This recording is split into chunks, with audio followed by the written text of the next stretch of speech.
Assalamualaikum warahmatullahi wabarakatuh. Salam sejahtera bagi kita semua. Shalom, Om Swastiastu, Namo Buddhaya, salam kebajikan. Perkenalkan, nama saya Echa Salsabila dengan NPM 2315-100-206. Saya dari Prodi Akuntansi.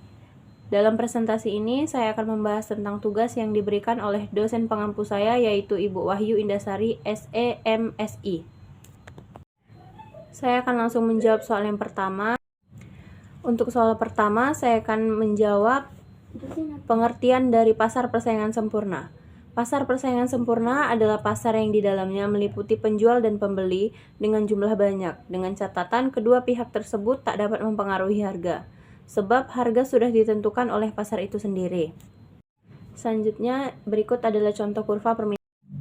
Berikutnya, saya akan menjelaskan pasar monopoli. Pasar monopoli adalah suatu bentuk pasar di mana sebuah penjual tunggal menguasai pasar atau monopolis, berkuasa untuk menentukan harga, dan tidak punya barang sejenis yang hampir sama. Pada pasar monopoli tidak terdapat barang lain yang sejenis dan tidak ada pesaing bagi sebuah. Berikut adalah contoh dari kurva permintaan. Kurva penawaran pasar monopoli. Apakah ada kurva penawaran pada pasar monopoli? Jawabannya tidak. Karena kurva penawaran pada pasar monopoli tidak dapat dirumuskan melalui gambar kurva. Selanjutnya, saya akan menjelaskan pasar persaingan monopolistis.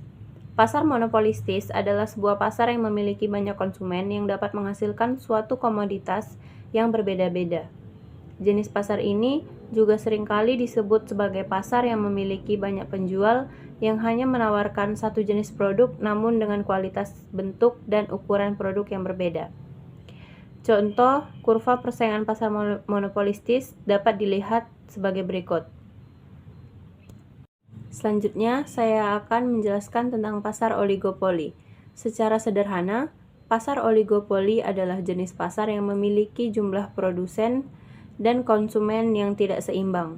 Umumnya, jumlah produsen lebih sedikit dibanding konsumennya. Contoh pasar oligopoli yang pertama adalah industri rokok. Seperti yang sudah kita ketahui, di Indonesia industri rokok sangat berkembang atau bahkan dapat dikatakan akan selalu memiliki konsumen. Banyaknya konsumen yang merokok membuat produsen atau perusahaan rokok bersaing satu sama lain untuk menjual produk mereka. Berikut adalah contoh kurva permintaan pasar oligopoli.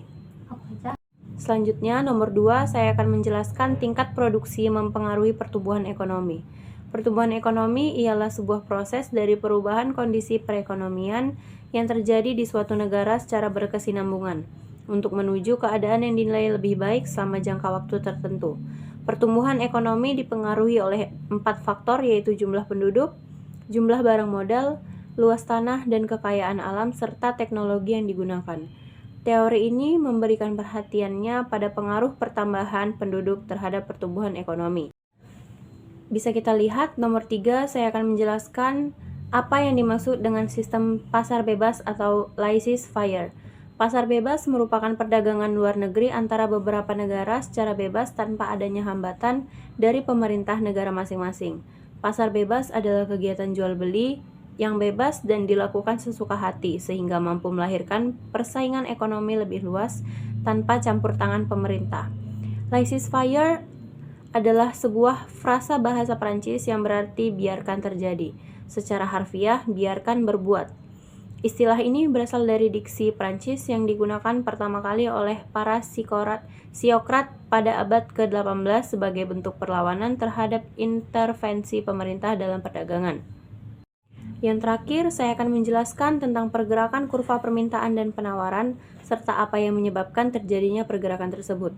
Pergerakan kurva penawaran atau movement along the supply curve disebabkan oleh perubahan harga barang atau jasa itu sendiri.